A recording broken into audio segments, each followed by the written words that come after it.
Welcome to all. स्वागत आप सभी का आरएस सर यूट्यूब चैनल पे। और हम आ चुके हैं अभी लाइव। नया टॉपिक स्टार्ट करने जा रहे हैं, न्यूक्लियर फिजिक्स। बहुत ही गजब का टॉपिक होने वाला है, गजब का चैप्टर होने वाला है। और पहला जो टॉपिक होता है, पहली जो क्लास होती है, उसमें पूरा चैप्टर बेस होता है, उसका आधार होता है। अगर पहले चैप्टर में आपने बढ़िया लेवल पे कॉन्सेप्ट क्लियर कर लिए, कॉन्सेप्ट का हलवा बना लिया, तो आगे का जो टॉपिक है यानी आने वाले 2-3 क्लासें हैं वो बहुत ही बढ़िया लेवल पे इजी हो जाती है, कॉन्सेप्ट क्लियर हो जाते हैं। तो जो आर्मी क्लास को स्टार्ट करने से पहले पहुंच चुके हैं, यहाँ पे कमेंट सेशन में आ चुकी है, वो एक बार कमेंट सेशन में जय हिंद लिख दें और लाइक बटन पे प्रेजेंट लगा दें। फुल ऑन फायर के साथ में क्लास को स्टार्ट करते हैं। एक एक कॉन्सेप्ट क्लियर करेंगे, एक एक पॉइंट क्लियर करेंगे और आने वाले 50 से 60 मिनट ये मान के चलिए, पता नहीं चलेगा कि कब टाइम निकल गया। इसकी जिम्मेदारी मेरी। फुल विजुअल इफेक्ट के साथ में कॉन्सेप्ट क्लियर करेंगे, एक एक पॉइंट नोट करते हुए आगे बढ़ेंगे। ठीक है, तो चलिए क्लास को स्टार्ट करते हैं। सबसे पहले बता दिया जाए कि अगर आप हमारा ये सीरीज फॉलो कर रहे हैं तो इस सीरीज में हमारा ये जो सिलेबस चल रहा है, इसका ये लेक्चर नंबर 96 है और ये हमारा क्लास का टाइमिंग है, डेली आपको पता ही होगा।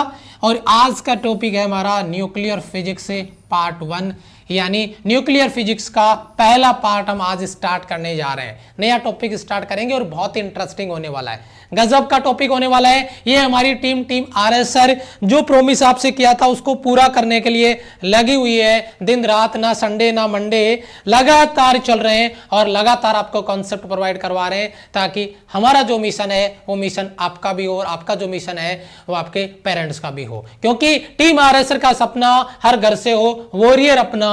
ये जो चीज हमने लगाई है वो हर जगह वैलिड होनी चाहिए, हर जगह उसको आपको करना है। उसके बाद में जो बच्चा अनअकैडमी पे मुझे फॉलो करना चाहता है, क्योंकि बेटा अनअकैडमी पे मेरी ये क्लास होती है और डेली सुबह क्लास होती है, 8 बजे होती है और ये क्लास आपका फ्री क्लास है। पता होना चाहिए क्लास फ्री है। और इस टॉपिक देखिए आपका फिजिक्स का टॉप 3000 है और इसका लेक्चर नंबर 18 होगा कल। आज 17 तक कंप्लीट कर लिया हमने, कल इसका लेक्चर नंबर 18 होगा। और इस क्लास को ज्वाइन करने के लिए आपको अनअकैडमी का लर्निंग ऐप डाउनलोड करना होगा। उसके बाद में आपको डिफेंस कैटेगरी सिलेक्ट करना होगा और ये जो मेरा प्रोफाइल है, इस प्रोफाइल पे आपको पहुंचना होगा। लेकिन लर्निंग ऐप डाउनलोड करने के बाद इनरोल करने के लिए आपको कोड पूछता है। स्पेशल क्लास में भी आजकल कोड पूछता है, तो जैसे ही आप कोड डालेंगे आरएस सर लाइव, आप हमारी स्पेशल क्लास भी देख पाएंगे। तो ये कोड आप स्पेशल क्लास के लिए भी यूज करना पड़ेगा आपको, ताकि आप स्पेशल क्लास भी हमारी देख पाएं। ये क्लास हमारी सुबह 8 बजे होती है। अगर कोई बच्चा प्लस पे पढ़ना चाहता है तो ये कैटेगरी सेलेक्ट करें, उसके बाद में गेट सब्सक्रिप्शन पे क्लिक करें। उसके बाद में आप 1 मंथ या 3 मंथ नहीं, या तो 6 मंथ या 12 मंथ सेलेक्ट करें। और प्लस वाले बच्चे भी यही कोड अप्लाई कर सकते हैं। प्लस वाले बच्चे, स्पेशल वाले बच्चे फ्री है। आप ये सोचो कि मैं कोड डाल दूंगा कोई चार्ज कट जाएगा, नहीं।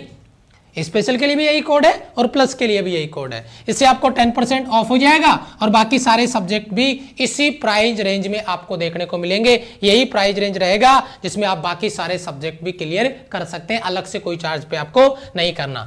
ये हमारा टेलीग्राम चैनल है टीम आरएस सर, जहां पे आपको क्लास के अपडेट मिलते हैं। क्लास के रिगार्डिंग हम जो भी अपडेट होते हैं वो आपको इसी टेलीग्राम चैनल पे आपको देते हैं। मेरे हिसाब से कॉन्सेप्ट आपका हम क्लियर करने के लिए रेडी हैं, हम तैयार हैं, हमारी आर्मी तैयार है, हम तैयार हैं, हमारी आर्मी तैयार है। न्यूक्लियर फिजिक्स स्टार्ट करने जा रहे हैं। विजुअल इफेक्ट के साथ में एक एक कॉन्सेप्ट क्लियर करेंगे और बहुत ही गजब का चैप्टर होने वाला है आज का, बहुत ही इंटरेस्टिंग लेवल पे चैप्टर होने वाला है आज का। तो एक बार सबसे पहले जो बच्चे कमेंट सेशन में आ चुके हैं, जय हिंद टाइप कर दें, जय हिंद एक बार लिख दें और फिर आग लगने वाली है गजब लेवल पे कॉन्सेप्ट में। देखिए बेटा, अगर अपन न्यूक्लियर फिजिक्स की बात करते हैं, यहां पे देखा होगा आपने कोई न्यूक्लियस है, उस पर टक्कर हो रही है, वो टूट रहा है। ये आपका टूटने के बाद अलग अलग हिस्सों में प्रोटॉन्स, न्यूट्रॉन्स वगैरह कुछ आपको शो कर रहा है, दिखा रहा है। ठीक है, तो इनको अपन डेप्थ में लेके जाएंगे, लेड है आपका। ठीक है, इसके अगर इस पॉइंट को अपन डिस्कस करें तो इसका सबसे पहले हमें इसका इंट्रोडक्शन देना होगा। सबसे पहले हमें इसकी भूमिका तैयार करनी पड़ेगी, प्रस्तावना तैयार करनी पड़ेगी। जय हिंद बेटा, बहुत सारे बच्चों ने जय हिंद कमेंट बॉक्स में टाइप कर दिया है। सबसे पहले देखिए जो आपका इंट्रोडक्शन है उसमें एक चीज नोटिस करिए, और वो नोटिस करने वाली बात क्या है उसको समझिए। वो बात यह है कि रदरफोर्ड का एक्सपेरिमेंट हम सबसे पहले नोट करने जा रहे हैं। रदरफोर्ड का एक्सपेरिमेंट हम सबसे पहले नोट करने जा रहे हैं। और अगर कोई बच्चा इस बात को नोटिस कर रहा है कि यहां पे एक बॉक्स है, फील करना बेटा, इस एक्सपेरिमेंट को फील करना, इसका रिजल्ट दिल दिमाग में उतर जाना चाहिए। इस एक्सपेरिमेंट को फील करना, इसका कॉन्सेप्ट आपके दिल दिमाग में उतर जाना चाहिए। ये एक लेड का बॉक्स है, ये एक लेड का बॉक्स है और इसमें हमने एक अल्फा पार्टिकल का कोई सोर्स है जिससे अल्फा पार्टिकल जनरेट होता है, ये ग्रीन कलर वाला, इससे अल्फा पार्टिकल निकलेगा। और ये रेड कलर का देखा आपने, अभी देखना, फिर से स्टार्ट करना, एक अल्फा पार्टिकल निकलेगा, इधर से उत्सर्जित होगा। अब देखना, अब स्टार्ट करना, गौर से देखना। अब देखो एक रेड कलर का पार्टिकल यहां से निकलेगा, ये देखो अभी जाएगा ये इधर से, ये इधर टक्कर हुआ और कुछ इधर जा रहा है, कुछ इधर जा रहा है, कुछ इधर जा रहा है, कुछ इधर जा रहा है, कुछ इधर जा रहा है, कुछ इधर जा रहा है। आपको पता है कि रदरफोर्ड के मॉडल में जो लेड बॉक्स जिसमें अल्फा पार्टिकल का कोई सोर्स रखा था, उससे अल्फा पार्टिकल निकला और सीधा वो कहां पे पहुंचा, गोल्ड फॉइल पे, यानी स्वर्ण पत्थर पे पहुंचा, स्वर्ण पन्नी पे पहुंचा और उस पे टकरा के आगे की तरफ चला गया। तो जो टकरा के अलग अलग डायरेक्शन में गया, एक सीधा चला गया, एक अलग एंगल पे चला गया, एक अलग एंगल पे चला गया, एक इधर चला गया, एक इधर आ गया और लाखों में से एक 180 डिग्री एंगल पर भी लौट के आया था, जिसको उसने कहा था कि ये उसके न्यूक्लियस से यानी नाभिक से टक्कर करके आ रहा है। तो ये रदरफोर्ड का जो एक्सपेरिमेंट था, जो कॉन्सेप्ट था, उसने इस पे फील किया, इधर उसने उनका कॉन्सेप्ट देखा कि अल्फा पार्टिकल कहां कहां पे जाके टक्कर कर रहे हैं, कहां कहां पे जाके टकरा रहे हैं। तो सबसे पहले न्यूक्लियर फिजिक्स में रदरफोर्ड को इंट्रोडक्शन के रूप में इंट्रोड्यूस करवाया जाता है, आपको स्टार्ट करवाया जाता है। और इसी रदरफोर्ड मॉडल का पहला कॉन्सेप्ट मैंने आपको अभी विजुअल इफेक्ट के साथ में क्लियर करवाया कि कैसे ये वर्क करता है।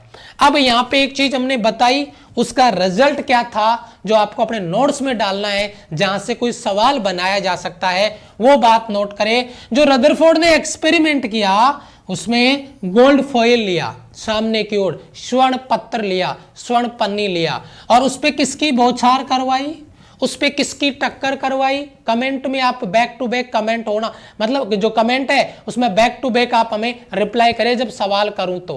बच्चा कनेक्ट रहे, टीचर क्या बोल रहा है, क्या पूछ रहा है, कुछ भी बात सोचने का टाइम नहीं मिलेगा, कुछ भी बात सोचने का टाइम नहीं मिलेगा, बैक टू बैक फायर आपको करना है, ठीक है जी। यस, तो स्वर्ण पत्र अल्फा कणों के प्रकीर्णन द्वारा उसने ये पता लगाया कि एटम का यानी परमाणु का टोटल जो धनावेश है वो उसके केंद्र पे, उसके सेंटर पे एक छोटे से बहुत ही ज्यादा सूक्ष्म, बहुत ही छोटे स्थान पे, अति सूक्ष्म स्थान पे केंद्रित है, उसको सेंटर किया गया है और उसी को उसका न्यूक्लियस कहते हैं। इसी वजह से, क्योंकि डेफिनेशन अपने को यहीं से मिलती है न्यूक्लियस की, इसीलिए हमने रदरफोर्ड के मॉडल को इंट्रोड्यूस किया है इसके इंट्रोडक्शन में। किसमें? इंट्रोडक्शन में। यानी यहां पे रदरफोर्ड ने बताया कि जब गोल्ड फॉइल पे अल्फा पार्टिकल की टक्कर हुई तो मैक्सिमम अल्फा पार्टिकल, मैं एक बार नया आपको विजुअल इफेक्ट दूंगा यहां पे बना के, ये आपका स्वर्ण पत्र था और ये कोई आपका अल्फा पार्टिकल सोर्स है, इससे अल्फा पार्टिकल आ रहा है और ये टक्कर करता है और पीछे कोई स्क्रीन है, कोई पर्दा है इधर, तो ये अल्फा पार्टिकल, कुछ अल्फा पार्टिकल सीधे चले गए, कुछ अल्फा पार्टिकल अलग अलग एंगल पे चले गए, कुछ इधर चले गए, कुछ इधर चले गए, कुछ इधर चले गए, कुछ इधर चले गए, कुछ इधर, कुछ इधर, कुछ इधर, कुछ इधर, और वो कहते हैं ना लाखों में से एक वापस भी लौट गया। तो उसने कहा था कि जहां से वो वापस लौट रहा है वो उसके न्यूक्लियस से टक्कर कर रहा है। उस सूक्ष्म स्थान को उसने न्यूक्लियस नाम दिया जिसमें न्यूट्रॉन और प्रोटॉन रहते हैं, और उसी की शुरुआत हमने इस चैप्टर में की है।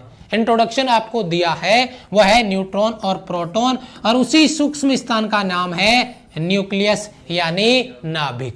तो नाभिक की डेफिनेशन हमारे को मिल रही थी रदरफोर्ड के मॉडल से, और इसी वजह से हमने रदरफोर्ड के मॉडल को इंट्रोड्यूस किया है। पहला कॉन्सेप्ट आपका क्लियर है बेटा? ठीक है, यस, ठीक है, सिंपल सी बात है, कॉन्सेप्ट आपका क्लियर है। पहला कॉन्सेप्ट है रदरफोर्ड मॉडल, जिसके बारे में अपन बात कर रहे थे। डाउट क्लियर है सभी बच्चों का? ठीक है, डाउट क्लियर है सभी बच्चों का? कॉन्सेप्ट आपका क्लियर है? कमेंट रिपीट ना करें कमेंट बॉक्स में, बाकी और भी बच्चे क्लास में हैं। ठीक है, हाँ। अब अपन यहां पे इसका जो पहला नोट था, पहला पॉइंट जो हमने किया रदरफोर्ड के मॉडल के द्वारा दिया गया था, उसका रिजल्ट हमें मिला और उसी रिजल्ट का उपयोग करेंगे और हम आगे इसका जो सेकंड नोट है उस पे बढ़ेंगे। तो पहला नोट मुझे बताइए, सभी बच्चों का क्लियर है? पहला नोट सभी बच्चों का क्लियर है? तो मैं आगे बढ़ूं? यस। अब देखिए, अगर मैं यहां पे बात कर रहा हूं, यस, अब देखिए मैं सेकंड नोट की बात करूं और सेकंड नोट की बात स्टार्ट करूं, इससे पहले मैं इस पे स्टार लगा देता हूं, क्योंकि यहां से सवाल बनने वाला है 101%। 101% इधर से सवाल बनने वाला है। किसी न्यूक्लियस की रेडियस, ये कोई न्यूक्लियस है और ये उसका रेडियस है।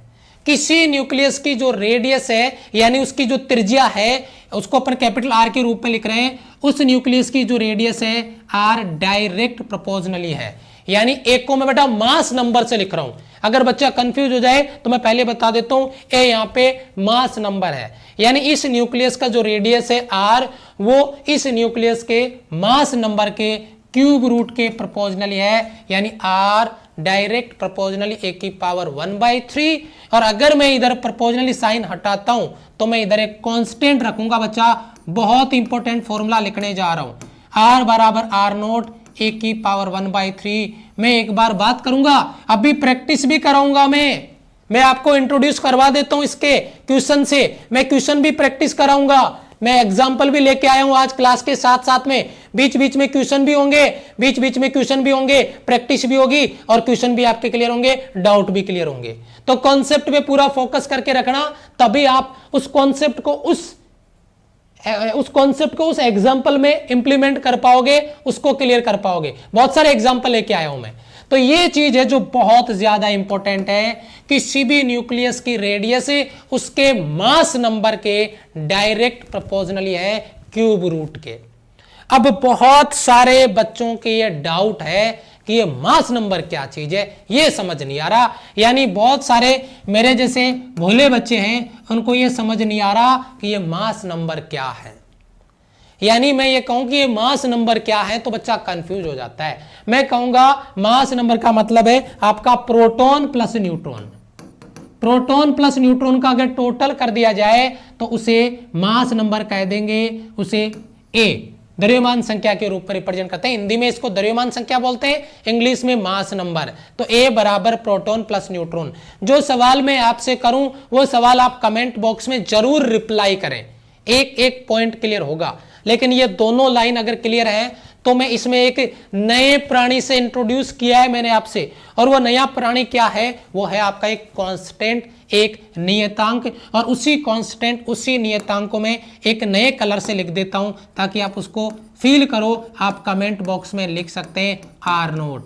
आर नोट का वैल्यू होता है 1.2 इंटू 10⁻⁻15 मीटर, या बेटा इसी को ऐसे लिखते हैं 1.2 फर्मी। ठीक है, इस तरीके से इसको लिख दिया जाता है, क्योंकि 10⁻⁻15 जो मीटर है इसको फर्मी के रूप में भी रिप्रेजेंट किया जाता है। तो ये बात बहुत बढ़िया लेवल पे याद रखें, बहुत इंपॉर्टेंट कॉन्सेप्ट है। आर नोट एक कांस्टेंट, एक नियतांक है जिसका ये वैल्यू आपको दिया गया है।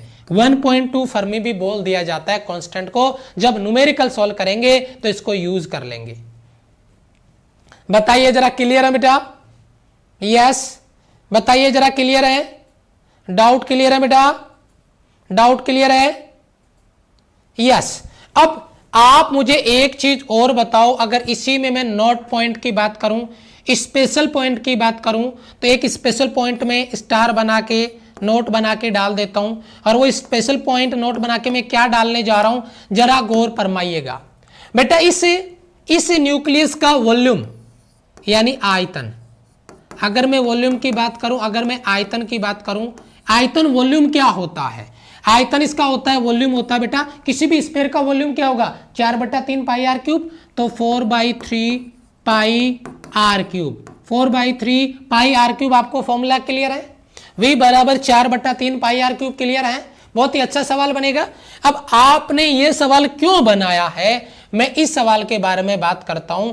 एक चीज मुझे एक बात बताइए, अगर मैं इससे एक कॉन्सेप्ट है, जितने सवाल यहां से बने उन सबका ऑपरेशन कर रहा हूं, एक एक सवाल तैयार हो रहा है डायरेक्ट। बेटा आप एक चीज मुझे बताइए, इसका क्यूब करिए तो बेटा इधर क्या क्यूब हो गया, आर क्यूब बराबर आर नोट का क्यूब, और ये आपका क्या हो गया बेटा ए।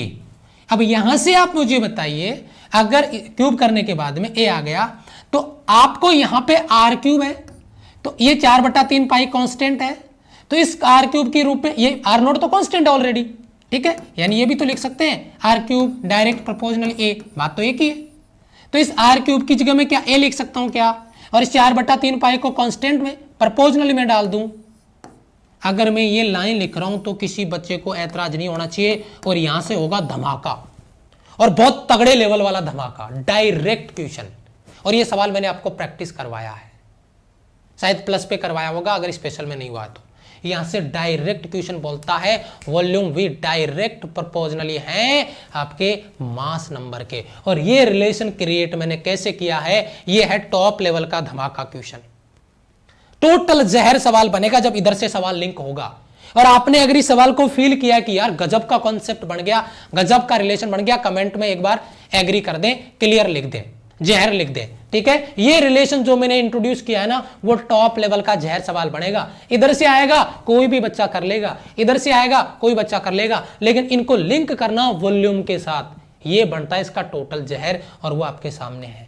ये बात बेटा अपने जब नोट्स में लिखो ना तो स्टार लगा लेना इसके चाहे जितने, और इसको अच्छे से क्लियर कर लेना कि वॉल्यूम वी डायरेक्ट प्रोपोर्शनली है आपके मास नंबर के आयतन द्रव्यमान संख्या के समानुपाती है। मैं नीचे लिखना चाहूं, जगह कम है, आप लिख सकते हैं, आयतन है वो डायरेक्ट प्रोपोर्शनली है मास नंबर के।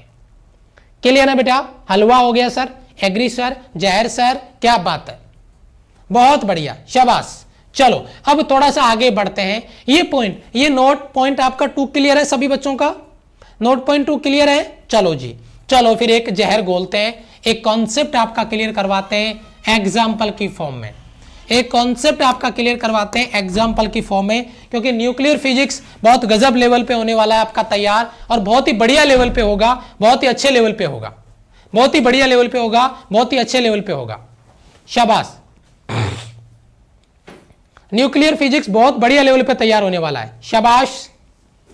कतई जहर, ओके वेरी गुड, कतई जहर सर है, कतई जहर, ऐसे पूछ ले कितना जहर तो कतई जहर।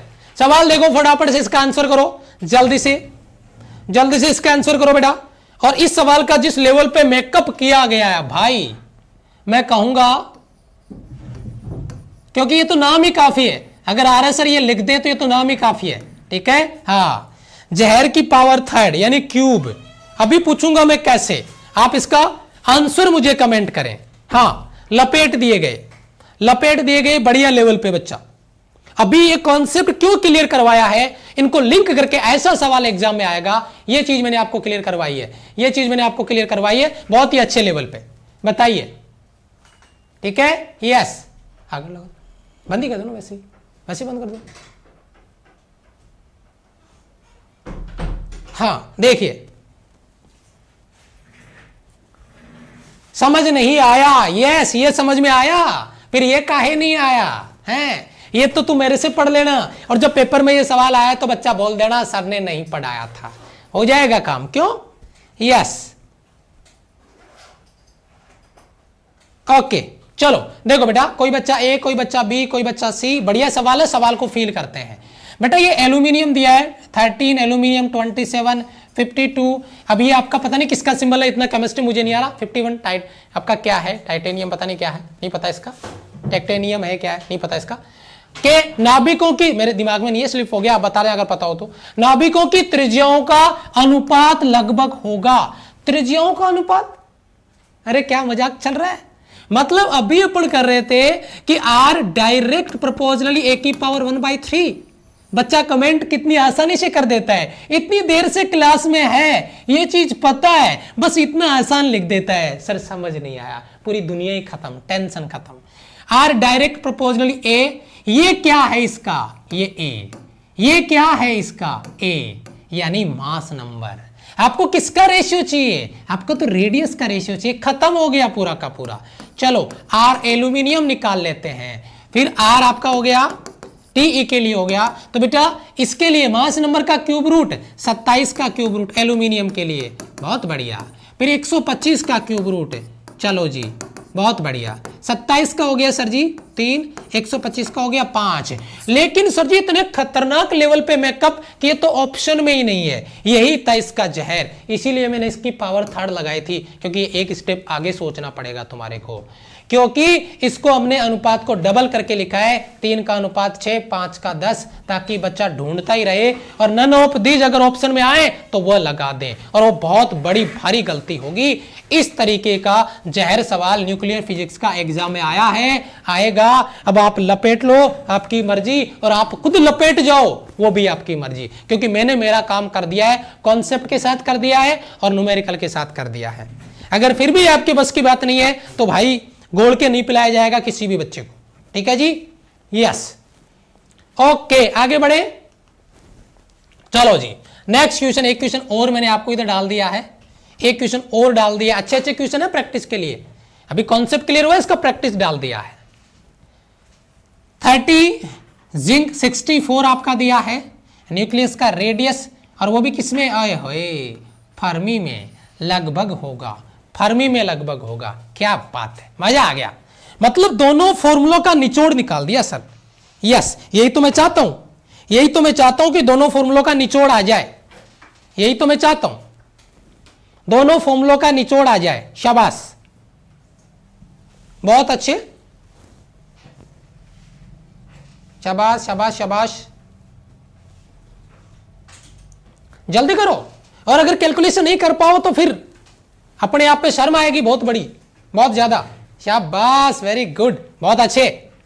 जो टिक गया वो सीख गया, जो डर गया वो घर गया, क्योंकि कहते हैं क्या, चीते की चाल और बाज की नजर, और आरएस सर के कॉन्सेप्ट पे कभी संदेह नहीं करते, वो कभी भी कॉन्सेप्ट क्वेश्चन फोड़ सकते हैं। मैं student of RS sir, air force navy NDA की एग्जाम के योग्य हूं, और इन एग्जाम को फोड़ने के लिए हर समय तैयार हूं। अगर ये कमिटमेंट आप अपने आप से साथ करके आए तो सवाल खत्म हो गया।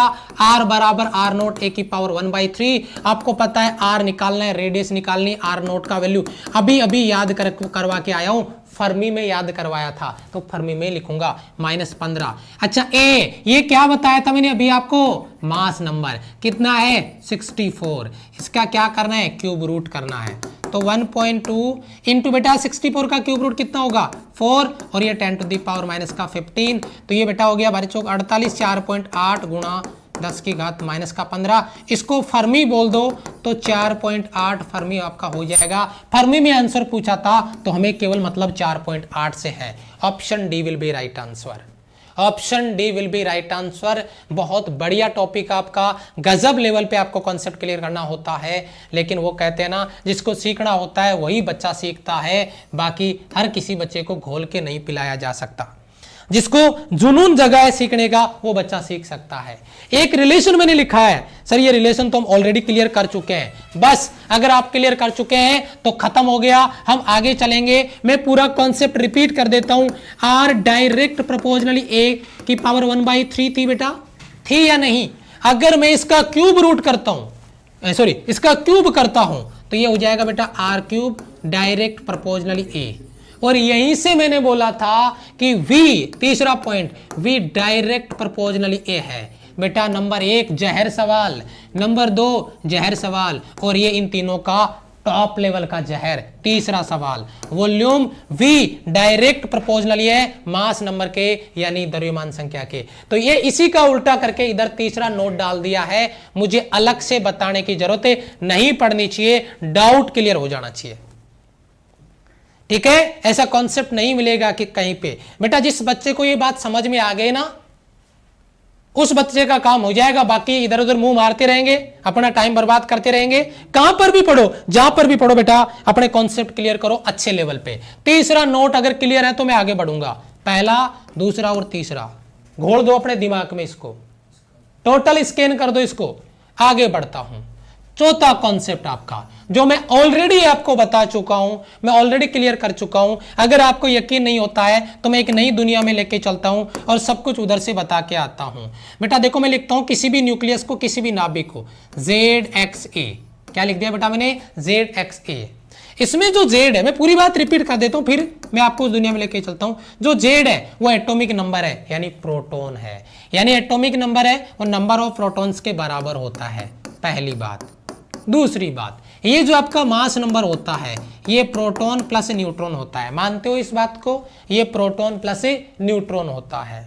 कोई बच्चा पूछ ले कि सर इस प्रोटॉन को उसने जेड लिख के रखा है, तो क्यों कंफ्यूज हो रहा है बच्चा? जेड प्लस एन, क्योंकि जो एटॉमिक नंबर है वही तो प्रोटॉन है, तो जेड प्लस एन लिख ले। सर अगर मुझे न्यूट्रॉन निकलवा ले तो मैं घबरा जाऊं? नहीं, क्यों घबरा जाए भाई, ए माइनस जेड कर देंगे या ए माइनस, एक ही बात है, ए माइनस आपको पी कर लो, कहां दिक्कत आ रही है? तो बताओ इनमें किसी बच्चे को कोई डाउट, कोई नई चीज बताइए क्या? कोई नई चीज बताइए क्या? ये आपका मास नंबर होता है, सॉरी आपका एटॉमिक नंबर होता है जिसको प्रोटॉन लिख सकते हैं, और ये मास नंबर होता है जो प्रोटॉन प्लस न्यूट्रॉन के टोटल के बराबर होता है, और ये सिंबल होता है न्यूक्लियस का। जो भी नाभिक लिखा, आपने ऑक्सीजन लिखा तो ये इस एक्स की जगह ऑक्सीजन आ जाएगा, आपने कार्बन लिखा कार्बन आ जाएगा। तो बताइए जरा, ये इसकी जो जनरल इंफॉर्मेशन मैंने आपको दी है एटॉमिक फिजिक्स के रिगार्डिंग, ये आपका एटॉमिक फिजिक्स है, ये न्यूक्लियर फिजिक्स हम पढ़ रहे हैं, ये एटॉमिक फिजिक्स की जनरल इंफॉर्मेशन मैंने आप तक पहुंचाई है और शायद क्लियर है, A to Z clear sir, no doubt sir. चलो जी, तो अब मैं उस दुनिया में वापस लेके आपको चलता हूं जहां पे मैंने बोला कि ए मास नंबर है, ए द्रव्यमान संख्या है बच्चा, ए मास नंबर है आपका, बहुत बड़ी बात है। जेड आपका एटॉमिक नंबर है, परमाणु क्रमांक है, इसको इस तरीके से लिखते हैं, बढ़िया बात है।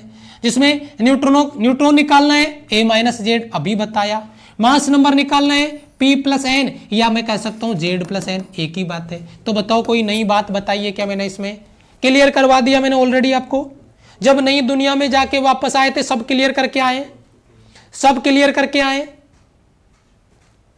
क्लियर है बेटा? आगे चलें, बहुत बढ़िया सवाल है, ओके मतलब बढ़िया अच्छा सवाल, अच्छा कॉन्सेप्ट आपका बनता है जिसके रिगार्डिंग अपन बात यहां पे कर रहे हैं। एग्जाम्पल आपके सामने बारी बारी से आ रहा, फटाफट चिपका दो इसको, और इस सवाल के रिगार्डिंग गलत ना करना सवाल। एक सवाल अभी आपके एग्जाम में पूछा गया है जिसमें आपका प्रोटॉन और न्यूट्रॉन पूछा गया था, फटाफट एक बार सॉल्व कर दें, सवाल देख लें पूरा और फटाफट मुझे इसका रिप्लाई कर दें। बहुत बेहतरीन सवाल है, ये जो चीज मैंने बताई है ना, इन्हीं चीज का यूज करके ये न्यूमेरिकल करना है और इससे बेस्ट मेथड नहीं हो सकता। जल्दी करो, शाबाश, very good. B B B clear है सर, बी लगा रहा कोई बच्चा? और कोई? सारे बच्चे बी पे जा रहे हैं, कोई बच्चा सही भी करेगा इसको या सब गलत करेंगे? हैं, सभी गलत ही करेंगे? ओहो, क्या बात है, क्या बात है, क्या बात है, सारे बच्चे गलत करेंगे? ओके ओके ओके, बी पे ही जा रहे, सारे बच्चे गलत करेंगे मतलब, चलो चेक कर लेते हैं, कोई बात नहीं है। परमाणु क्रमांक, परमाणु क्रमांक यानी जेड, जेड बोले तो प्रोटॉन, प्रोटॉन कितने? 11। द्रव्यमान संख्या बोले तो मास नंबर, मास नंबर बोले तो proton plus neutron, mass number कितना है? 24। प्रोटॉन कितना था? 11 प्लस न्यूट्रॉन, तो न्यूट्रॉन कितना हो गया? 24 माइनस 11, तो न्यूट्रॉन हो गया आपका 13, प्रोटॉन आपका पहले ही था 11। अच्छा जी, 24 द्रव्यमान संख्या 24 लगाया ना हमने, सही है, मास नंबर 24 है। कितने इलेक्ट्रॉन? अरे ओहो, अब इसके बारे में तो क्या ही बोले भैया, किसी भी न्यूक्लियस में जितना प्रोटॉन होता है उतना उसका नेगेटिव चार्ज इलेक्ट्रॉन उसके उसके ऑर्बिट में चक्कर लगाता है नाभिक में। तो आप नाभिक के अंदर इलेक्ट्रॉन नहीं है, कहीं आप सोचोगे आपने नाभिक के अंदर प्रोटॉन इलेक्ट्रॉन लिख दिया, नहीं, इलेक्ट्रॉन उसके चारों ओर चक्कर लगाएगा, तो जितना प्रोटॉन है उतना इलेक्ट्रॉन होगा। तो बेटा प्रोटॉन बराबर इलेक्ट्रॉन, और वो कितना है? 11। तो सबसे पहले क्या पूछ रहा है? इलेक्ट्रॉन यानी 11। उसके बाद में प्रोटॉन यानी 11 लगातार कहां पे आ रहा है? 11 लगातार कहां पे आ रहा है? 11 लगातार इधर आ रहा है, और उसके बाद में न्यूट्रॉन कितने हैं? 13। तो 11 13, option B will be right answer. Basic से सवाल बना के दिया है और उम्मीद करता हूं कि आपने फोड़ दिया होगा। बहुत बढ़िया सवाल आपका, बहुत ही बढ़िया लेवल पे कॉन्सेप्ट आपने क्लियर किया है, बहुत अच्छे। चलो आगे बढ़ते हैं, आगे बढ़े बच्चे, आगे बढ़े, आगे बढ़े, शाबाश। जोश होना चाहिए बच्चा, जोश के बिना काम नहीं चलेगा। अब अपन टाइप्स ऑफ न्यूक्लियस की बात कर लेते हैं, और टाइप्स ऑफ न्यूक्लियस के बहुत अच्छे अच्छे यूजेज होते हैं जब अपन क्वेश्चन सॉल्व करने जाते हैं, जब अपन क्वेश्चन को हल करते हैं, अप्लाई करते हैं, उस पर कॉन्सेप्ट लगाते हैं। तो देखिए टाइप्स ऑफ यूजेज में सबसे पहले अगर मैं बात करता हूं आइसोटोप की, यानी समस्थानिक है। बच्चा इसका नाम का ऑपरेशन कर दे, नाम का ऑपरेशन कर दे, समस्थानिक है। वो गाना याद है, ठीक है, वो कहते हैं ना, तेरे और मेरे नाम का बिल एक ही एड्रेस पे आए, तो फिर बाद में उसमें डायलॉग क्या आता है, कनेक्शन तो एक हो जाए, ठीक है। तो उसी तरीके से ये समस्थानिक, यानी एक ही स्थान पे बिल आने के लिए कनेक्शन एक होना जरूरी है। अगर कनेक्शन दो है तो अलग अलग एड्रेस पे आएंगे ना। तो मेरा कहने का मतलब है समस्थानिक है, यानी आइसोटोप जो है वो एक स्थान पे रहते हैं, यानी इनका स्थान एक होता है। और भैया जो आपका पीरियोडिक टेबल है, जो पीरियोडिक टेबल है, उस पीरियोडिक टेबल में यहां पे जो आपका समस्थानिक है वो एक स्थान पे रहेगा, मतलब एटॉमिक नंबर सेम होगा। कॉन्सेप्ट लगाओ, एक स्थान पे रहेगा तो उसका एटॉमिक नंबर सेम होगा, यानी परमाणु क्रमांक समान होगा। तो सबसे पहली चीज सम स्थानिक, यानी एक स्थान पे रहने वाला, मतलब जिसका एटॉमिक नंबर यानी प्रोटॉन क्या हो, सेम हो, क्या हो, सेम हो, समान हो। नंबर ऑफ न्यूट्रॉन्स अलग अलग है, इससे फर्क नहीं पड़ता, लेकिन भाई साहब क्या प्रोटॉनों की संख्या समान हो। ऐसे एलिमेंट, ऐसे न्यूक्लियस, ऐसे नाभिक जिनमें प्रोटॉनों की संख्या, नंबर ऑफ प्रोटॉन्स सेम हो, लेकिन नंबर ऑफ न्यूट्रॉनों की संख्या क्या हो, अलग अलग हो। न्यूट्रॉन्स अलग अलग दिए गए हो लेकिन प्रोटॉन सेम हो, आइसोटोप कहलाते हैं, यानी समस्थानिक कहलाते हैं। उन्हें हम आइसोटोप कह सकते हैं। क्या कह सकते हैं बेटा, आइसोटोप कह सकते हैं, समस्थानिक कह सकते हैं। डेफिनेशन क्लियर है बेटा, डेफिनेशन क्लियर है क्या, डेफिनेशन क्लियर है, डेफिनेशन क्लियर है। एग्जाम्पल लगाएं इसका, प्रोटॉन सेम है, अच्छा जी, बहुत बढ़िया। अब इसको अप्लाई करना है एग्जाम्पल में, अपन इसका एग्जाम्पल कर लेते हैं। देखो क्या एग्जाम्पल लगाएं, जैसे मैं इसके आइसोटोप के एग्जाम्पल देता हूं आपको। आइसोटोप का एग्जाम्पल देता हूं 6C12, ठीक है। पहला एग्जाम्पल लेते हैं 6C12, और अपन ले लेते हैं 6C आपका 14। ये दो आइसोटोप है, इसमें नंबर ऑफ प्रोटॉन कितने हैं, 6। न्यूट्रॉन कितने हैं बच्चा बताना, देखिए 12 माइनस 6 कितना हो गया, 6, बहुत बढ़िया। अच्छा जी, इसमें प्रोटॉन कितने हैं, 6, क्योंकि प्रोटॉन तो चेंज हो ही नहीं सकते, आइसोटोप है सर। अच्छा, इसमें न्यूट्रॉन कितने हैं, 14 माइनस 6, 8। तो देखा न्यूट्रॉन 6 और यहाँ पे 8, लेकिन इधर प्रोटॉन 6, इधर प्रोटॉन 6, तो ये क्या हो गया आपका, आइसोटोप हो गया, यानी समस्थानिक हो गया। एक एग्जाम्पल और दे देता हूं मैं इसका, दूसरा एग्जाम्पल इधर डाल देता हूं। बेटा आपने बहुत सारे नाम सुने होंगे हाइड्रोजन के समस्थानिक, 1H1, 1H2, 1H3। इसमें प्रोटॉन कितना है, 1। इसमें न्यूट्रॉन कितना है, 0। अरे भाई एक जो है वो तो प्रोटॉन है, एक ही है तो एक तो प्रोटॉन है, न्यूट्रॉन कहां से आया, न्यूट्रॉन ही है। प्रोटॉन कितना है, 1, 2 माइनस 1, यानी न्यूट्रॉन कितना बचा, 1। और यहाँ पे कितना बचा, प्रोटॉन कितना बचा, 1, और न्यूट्रॉन 3 माइनस 1 यानी 2। बेटा ये सवाल एग्जाम में बनेगा, जहर सवाल, पावर थर्ड में। कैसे, हाइड्रोजन के आइसोटोप में न्यूट्रॉन का रेशियो, हाइड्रोजन के आइसोटोप में प्रोटॉन का रेशियो। अगर न्यूट्रॉन के रेशियो की बात करें तो 0:1:2, 0 को आप हटा सकते हैं तो 1:2 आएगा, अगर आपको शो करना होता तो। यहाँ पे प्रोटॉन तीनों का 1:1:1, लेकिन न्यूट्रॉन 0, न्यूट्रॉन 1 और न्यूट्रॉन 2। इस तरीके से आइसोटोप के आपको एग्जाम्पल के साथ में कॉन्सेप्ट क्लियर हो जाना चाहिए। ठीक है जी, ठीक है, क्लियर है बेटा। हाँ, एक एग्जाम्पल अगर आपको बड़ा जो अनस्टेबल न्यूक्लियस है वो भी याद रख सकते हैं, वो मैं बताऊं आपको, वो है आपका जो अक्सर अपन आगे जिसके बारे में बात करेंगे, यूरेनियम 235 और ब्रांड यूरेनियम 238। इसमें प्रोटॉन कितना है बच्चा, 92, और न्यूट्रॉन कितना होगा, 92 माइनस करो, ये हो जाएगा 3, और ये बचेगा आपका 13 में से 9 गया तो 4, और ये बचेगा आपका एक 143। और इसमें देखो बेटा प्रोटॉन कितना है, 92, और न्यूट्रॉन कितना होगा, इसमें 3 ज़्यादा है तो 146। चेक करना कहीं सही कैलकुलेट किया है क्या मैंने। ये भी आपके तीसरा एग्जाम्पल हो गया इसका आइसोटोप का, समस्थानिक का। बताओ तीनों एग्जाम्पल क्लियर है बेटा, तीनों एग्जाम्पल क्लियर है? ठीक है, तीनों एग्जाम्पल क्लियर है बेटा? ठीक है, सही है सर, शाबाश। चलो फिर आगे आते हैं। टाइप्स ऑफ न्यूक्लियस में, नाभिक के प्रकार में अगला पड़ाव है हमारा आइसोबार। आइसोबार यानी समभारिक, आइसोबार यानी समभारिक, ये बात आपको नोट करके रखनी है। आइसोबार यानी समभारिक का क्या कॉन्सेप्ट है, हम इसको कैसे डील कर सकते हैं, हम इसको कैसे क्लियर कर सकते हैं। देखिए समभारिक बेटा, सम यानी समान और भारिक यानी भार, यानी जिसका भार समान हो।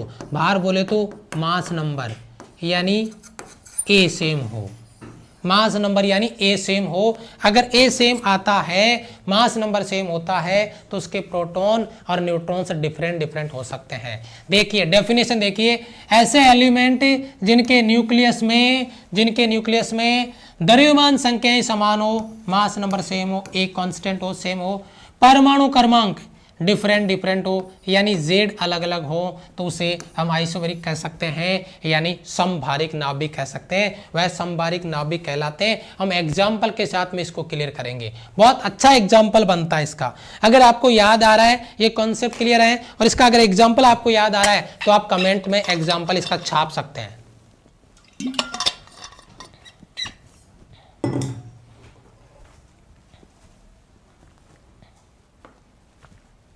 सेम लॉजिक आपका आ रहा है, इसमें जो मास नंबर होगा वो सेम होगा, लेकिन अगर अपन एटॉमिक नंबर की बात करें तो वह डिफरेंट होगा, जो मैंने ऑलरेडी आपको ये चीज ऊपर बोल के बता दी है। क्लियर है बेटा? समभारिक, यस सर, बहुत बढ़िया। इसके एग्जाम्पल अगर याद आ रहे हैं तो आप एग्जाम्पल बताइए, मजा आ जाएगा। ठीक है, देखो एग्जाम्पल, इसके जो एग्जाम्पल बनते हैं उन एग्जाम्पल की अगर अपन बात करें, यहाँ पे एक एग्जाम्पल अपन लेते हैं 6C12 और एक एग्जाम्पल लेंगे 6C14, 12 नहीं 14 वाला लेंगे इसमें, क्योंकि कार्बन के भी तो एक न्यूक्लियर वो है, आइसोटोप है, समस्थानिक है। ठीक है, 6C14 और 7N14। कार्बन में भी 6C12 आता है और 6C14 ये समस्थानिक है, आइसोटोप है, लेकिन अपने को आइसोटोप नहीं चाहिए इधर, हमें आइसोबैरिक चाहिए, यानी समभारिक चाहिए। तो ये भार 14 और इसका 14, यानी अगर मैं यहाँ पे बात करूँ नंबर ऑफ प्रोटॉन 6, इसमें नंबर ऑफ प्रोटॉन की बात करूँ 7, इसमें नंबर ऑफ न्यूट्रॉन की बात करूँ 14 - 6 यानी 8, इसमें नंबर ऑफ न्यूट्रॉन की बात करूँ 14 - 7 7, और अगर मैं यहाँ पे बात कर रहा हूँ मास नंबर ए तो 14 है इसका, इसके अगर मैं मास नंबर की बात करूँ तो 14 है। तो बेटा एक चीज क्लियर कर लो, इधर अपने दिल दिमाग गुर्दे फेफड़े में बसा लो, डेफिनेशन में भी ऐड कर सकते हैं। जरा देखना, कुछ इंटरनेट का इश्यू है क्या, देखना एक बार। ठीक है बच्चा, एक बार कमेंट करना ओके है सिस्टम, मुझे ऐसा लगा ठीक चल रहा है। अभी देखो ठीक है, अभी ओके हो गया है शायद, देखिए अभी ओके है, मैंने अभी देखा जस्ट अभी, कुछ फॉल्ट आया था, अभी ठीक है, अभी ठीक है, okay yes okay, fast comment करो, ओके ओके ओके, बहुत अच्छे, यस ओके यस। चलो जी, एक लाइक उन बच्चों के लिए भी बनता है, कभी कभी मुझे हंसी आती है, अगर 10⁻⁹ सेकंड, जिसे अक्सर अपना तो क्या है, बड़ी गहरा नाता है, गहरी दोस्ती है, 10⁻⁹ सेकंड, अगर नैनो सेकंड के लिए भी बफरिंग हो जाए और वो बच्चा अपने दिल को सांत्वना देके बफरिंग हो गया, क्लास गया, और ये कह के क्लास बंद करके मजे से एंजॉय करे, उस बच्चे के लिए एक लाइक बनता है। वो बच्चा किस लेवल पे सिलेक्शन ले सकता है, सोच के देखना। नैनो सेकंड के लिए भी क्लास बफरिंग हो जाए और ये सोच के क्लास बंद करके निकल जाए, बफरिंग हो गया, अपने आप को खुश कर ले, अब क्लास नहीं होगा। उन बच्चों के लिए एक लाइक बनता है। ऐसे बच्चे बहुत होते हैं, आप में से भी बहुत सारे बच्चे ऐसे करते होंगे, लेकिन बेटा इसमें आपको आगे कैरियर नजर नहीं आएगा, इसमें आगे सब्जी का ठेला नजर आएगा, है हाँ, जिसमें आलू बिकेंगे और वो भी सोने के भाव में। ठीक है, तो ये कॉन्सेप्ट आपको मैंने दिए, बहुत बढ़िया सवाल है, एक बेहतरीन एग्जांपल आपको मैंने क्लियर कर दिया है। ठीक है, यस सर, सुपर लाइक मतलब सर दिल की बात कह दी हमारी, है समझते हैं बच्चा। आगे आओ, सम न्यूट्रॉनिक क्या है? अब यार इसका तो नाम से ही पता चल रहा है, सम न्यूट्रॉनिक यानी जिसमें न्यूट्रॉन सेम है, मतलब यहां पे अगर न्यूट्रॉन्स का वैल्यू सेम आता है, नंबर ऑफ न्यूट्रॉन सेम आ जाता है, तो उसे क्या कहते हैं? नंबर ऑफ न्यूट्रॉन्स अगर सेम आ जाए तो उसे क्या कहते हैं? सम न्यूट्रॉनिक। मतलब ऐसे न्यूक्लियस, ऐसे नाभिक एलिमेंट के जिनमें नंबर ऑफ न्यूट्रॉन्स यानी न्यूट्रॉनों की संख्या, नंबर ऑफ न्यूट्रॉन्स क्या हो जाए बच्चा? सेम हो जाए, तो उसे सम न्यूट्रॉनिक कहते हैं। क्या कहलाएगा? सम न्यूट्रॉनिक कहलाएगा। ठीक है, यस। हाँ, अब कॉन्सेप्ट पे आते हैं। चलो इसका एग्जाम्पल पे आते हैं, जो बहुत बढ़िया एग्जाम्पल इसका सेट किया जा सकता है वो देखिए। एग्जाम्पल अगर पर इसका बनाए तो एग्जाम्पल इसका बन सकता है आपका, एग्जाम्पल इसका बन सकता है 6C14 और बन जाएगा आपका 8O16। देखना बेटा, ये एग्जाम्पल हमने सेट किया है इसका। इसमें नंबर ऑफ प्रोटॉन 6 है, नंबर ऑफ न्यूट्रॉन से 14 - से 8। ठीक है, चलो जी। और इसमें नंबर ऑफ प्रोटॉन 8 है और नंबर ऑफ न्यूट्रॉन्स बेटा 16 - 8 8। देख रहे हो? जरा गौर से देखना इसको, जरा बच्चा गौर से देखना। नंबर ऑफ न्यूट्रॉन सेम है क्या? ये एग्जाम्पल बहुत काम में आएंगे बेटा, बहुत काम में आएगा। किसी भी कॉन्सेप्ट को जो पढ़ रहे हो ना, तो बच्चा हल्के में मत लेना। वो कहते हैं ना, हल्के मत लेना। एक छोटी सी चिंगारी बहुत बड़ा आग का रूप ले सकती है। एक छोटा सा कॉन्सेप्ट बहुत बड़ा जहर सवाल तैयार कर सकता है। तो ये जो एग्जाम्पल साथ में दे रहा हूं ना, इनको दिल से लगा लेना, दिमाग में स्कैन कर लेना इनको। ठीक है, यस। चलो तो थोड़ा आगे बढ़े, थोड़ा आगे बढ़े बेटा।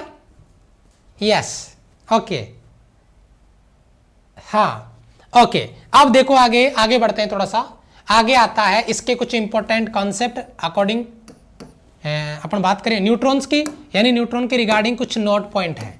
आप अपने नोट्स में इसको नोट डाल लेना, है ना, नोट्स में नोट डाल लेना। न्यूट्रॉन्स के रिगार्डिंग कुछ इंपॉर्टेंट पॉइंट डिस्कस करेंगे। पहला चीज, न्यूट्रॉन्स पे चार्ज क्या होता है? न्यूट्रल होता है। न्यूट्रॉन्स पे कोई चार्ज नहीं होता भाई, यही तो होता है, यही तो रीजन है। नाभिक में कौन रहता है? प्रोटॉन और न्यूट्रॉन।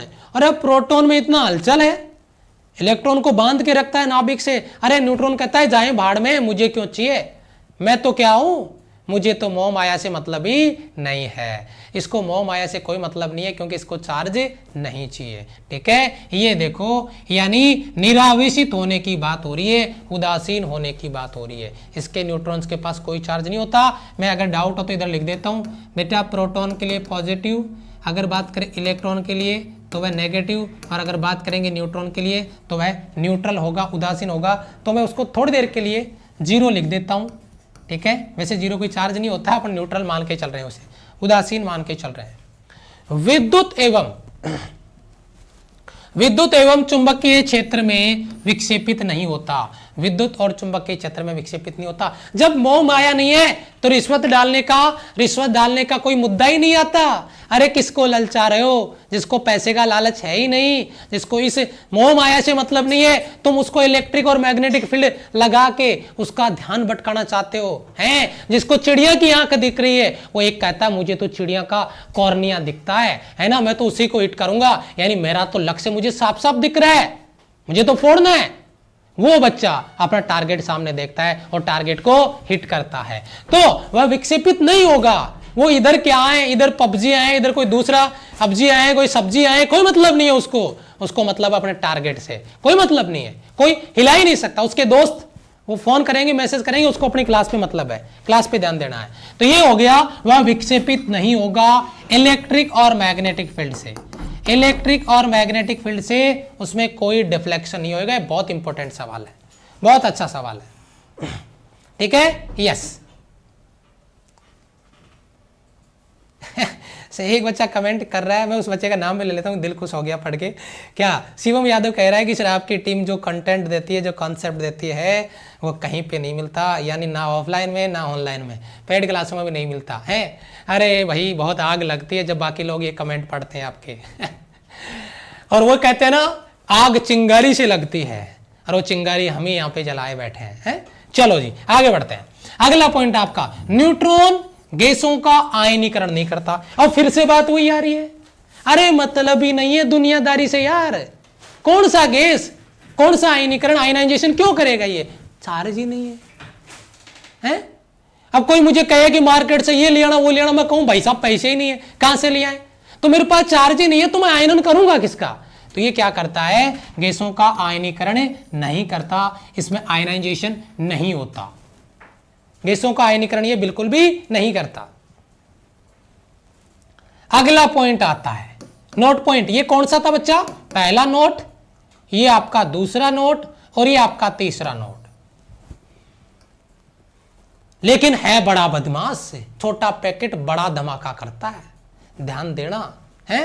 हां, जब न्यूट्रॉन परमाणुओं से टक्कर करता है, न्यूट्रॉन जब जाके टकराता है तो पता चलता है कि भाई साहब क्या पावर है इसका, तो ये परमाणुओं में प्रवेश कर जाते हैं और न्यूट्रॉन इस गुण को नाभिकीय विखंडन में प्रयुक्त होता है। मैंने कहा था ना, ये मोह माया से मतलब नहीं रखता, लेकिन एक ही बार में टुकड़े टुकड़े करने का हिम्मत रखता है, कॉन्फिडेंस रखता है, और ये यही करता है। बताता हूं कैसे, एग्जांपल देता हूं। बार बार ये कितना आएगा, यूरेनियम 235 की टक्कर जैसे ही एक न्यूट्रॉन से होती है, ये इसको इतना एक्साइटेड कर देता है, यूरेनियम 236 बढ़ा देता है, इसको गैस बढ़ने लगती है, हुलेरे उठने लगते हैं, बुलबुले बनने लगते हैं पेट में गैस के, और ये एक्साइटेड हो चुका है, घुस गया इसके अंदर और अंदर जाके गैस बना दिया। अब ये टूटेगा, अब ये क्रिप्टॉन, जीनोन, स्ट्रांसियम, एंटीमनी,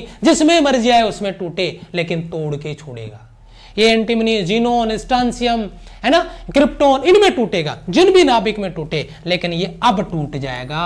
अब ये स्टेबल नहीं है क्योंकि अब इसके गैस बढ़ चुकी है। तो ये काम किसने किया, न्यूट्रॉन ने। ये काम किसने किया, न्यूट्रॉन ने। ये बात आपको ध्यान में रखनी है। इस मामले में बहुत बदमाश है ये, इस मामले में बहुत ही बदमाश कॉन्सेप्ट है जिसके बारे में अपन बातें कर रहे हैं। तीसरा पॉइंट हो गया आपका नोट। अब आता है स्टेबिलिटी। अब यार इसके बारे में तुम्हें क्या ही बताऊं, न्यूक्लियर स्टेबिलिटी के बारे में तुम्हें क्या ही बताऊं। नाभिक का स्थायित्व है, कौन स्थायी। अब आप मुझे बताओ, एक तो मैं हूं और एक कोई दूसरा मेरी सामने टीम बैठी है, मैं उनसे शर्त नहीं लगा सकता क्योंकि वो सब धुरंधर बैठे हैं, मेरे बस की बात नहीं है। लेकिन मैं एक ऐसे बंदे की बात करूं जिसका वेट है 100 kg और फिर मेरे को बराबर में खड़ा कर दिया जाए और बोला जाए कि चलो दौड़ लगाओ, तो बताओ कौन सा न्यूक्लियस ज्यादा स्टेबल होगा, मैं या 100 kg वाला। क्या कहना चाह रहा हूं, यानी जो छोटे नाभिक है, जो छोटे नाभिक है वो मोर स्टेबल है, वो ज्यादा स्थायी है, और जो भारी नाभिक है, जो बड़े नाभिक हैं, सबसे पहले उन्हीं का विखंडन होता है, सबसे पहले वही टूटते हैं, उन्हीं के टुकड़े होते हैं। और टुकड़े किसमें होते हैं, छोटे छोटे नाभिकों में। आपने देखा भी, आपने देखा ये क्या है, ये बहुत बड़ा भारी नाभिक है। अरे एटॉमिक नंबर 92 है, इसमें प्रोटॉन 92 है, इतना झगड़ा, इतना बड़ा संयुक्त परिवार है, कभी भी टूट सकता है। ठीक है, उसके बाद में जब न्यूट्रॉन की टक्कर हुई, ये टूटेगा। अब टूटेगा स्टेबल न्यूक्लियस में, छोटे नाभिकों में। तो न्यूक्लियस का जो स्टेबिलिटी है, नाभिक का जो स्थायित्व है भैया, वो सीधी सी बात है, वो डिफाइन होता है उसके एटॉमिक नंबर, यानी मास नंबर, एटॉमिक नंबर, परमाणु क्रमांक, द्रव्यमान संख्या से। नाभिक जितना छोटा होगा वह न्यूक्लियस उतना ही ज्यादा स्टेबल होगा, और नाभिक जितना बड़ा होगा वह उतना ही ज्यादा कम स्टेबल होगा, उतना ही उसमें स्टेबिलिटी लेस होती जाएगी। यही कारण है कि 80, 85, 90 जिनका एटॉमिक नंबर है उनका कोई स्टेबिलिटी नहीं है, कभी भी टूट जाए, कभी भी उड़ जाए, उनका कोई स्थायित्व नहीं होता है। ठीक है, तो इसी के बारे में अपन बात करेंगे, कुछ पॉइंट पे डिस्कस करेंगे, जिनमें सबसे पहला पॉइंट हमारा आपकी स्क्रीन पर है। मास नंबर 20 से कम, ए लेस देन 20, मास नंबर 20 से कम, देख लो तुम, मास नंबर, मैं एटॉमिक नंबर नहीं बोल रहा हूं, मास नंबर 20 से कम है, यानी हल्के नाभिकों में जो आपका लाइट न्यूक्लियस है, हल्के नाभिक है, उसमें प्रोटॉन और न्यूट्रॉनों की संख्या लगभग समान होती है। सामान्यतः हल्के नाभिकों में प्रोटॉन और न्यूट्रॉनों की संख्या लगभग समान होती है, और प्रोटॉन न्यूट्रॉनों की संख्या लगभग बराबर है। अरे क्या बात है, क्या तारतम्य है उनकी फैमिली में, क्या प्यार है, क्या सपोर्ट है, क्या एक दूसरे को सपोर्ट करने का जज्बा है। छोटी फैमिली है, बड़ी में भी हो सकता है, लेकिन मुश्किल होता है, बहुत ज्यादा मुश्किल होता है। ठीक है, तो यहां पे जो छोटे नाभिक होते हैं, मैं कौन सा बताऊं आपको, मैं कह देता हूं 8O16। इसमें प्रोटॉन कितने हैं जी, 8। न्यूट्रॉन कितने हैं सर, 8। मैं 6C12 की बात कर लूं, मैं 6C14 की बात कर लूं, ये कम स्टेबल है, ये ज्यादा स्टेबल है, क्योंकि इसमें प्रोटॉन भी 6 है और न्यूट्रॉन भी 6 है। जितने प्रोटॉन न्यूट्रॉन की संख्या लगभग बराबर होगी, वह न्यूक्लियस उतना ही ज्यादा स्टेबल होगा। आपने देखा यूरेनियम, ब्रांड में यूरेनियम 235, देखो ना यार आप, इसमें प्रोटॉन कितने हैं 92, अरे न्यूट्रॉन कितना है 143। क्या बराबर है क्या? अरे यही तो ले डूबा इसको, यही तो ले डूबा, इसी ने तो डुबो दिया। न्यूट्रॉन देखो कितने ज्यादा है, तो क्या ये स्टेबल हो सकता है? इसका कंपैरिजन करो, नहीं, ये कभी स्टेबल नहीं हो सकता। तो स्टेबिलिटी को अपन डिफाइन कर रहे हैं प्रोटॉन और न्यूट्रॉनों की संख्या से। नमस्ते, जय हिंद, वेलकम, तुस्सी ग्रेट हो। अच्छा जी, चलो आगे बढ़े दूसरे पॉइंट पे। दूसरे पॉइंट पे क्या है, भारी नाभिक होते हैं ना, मोटे नाभिक होते हैं, जिनका एटॉमिक नंबर ज्यादा होता है, परमाणु क्रमांक बहुत ज्यादा होता है, वो स्थायी नाभिकों में, जैसे ये 92 टूटेगा, क्रिप्टॉन, जीनॉन, स्ट्रांसियम, एंटीमनी मर जाए उसमें टूटे, लेकिन बैलेंस होगा। छोटे नाभिकों में, स्थायी नाभिकों में न्यूट्रॉनों की संख्या प्रोटॉन से अधिक होती है, अतः बहुत भारी नाभिक लगभग 50% अधिक होते हैं। जो भारी नाभिक होते हैं ना, उनमें न्यूट्रॉन 50% अधिक होते हैं। एग्जाम्पल दे दिया मैंने, ये 92 लगभग ये 143, तो 50% ज्यादा तो नहीं है, लेकिन लगभग है, 40% मान लो आप, लगभग उसी के आसपास रहता है। तो बहुत बढ़िया सवाल है। ठीक है, तो दूसरा पॉइंट क्लियर है बेटा, दूसरा पॉइंट क्लियर है, अच्छे से बताना जरा एक बार फटाफट। दूसरा पॉइंट क्लियर है, जल्दी बताओ। Yes,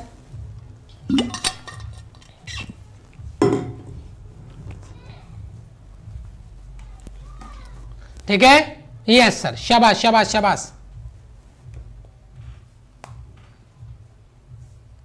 yes yes yes,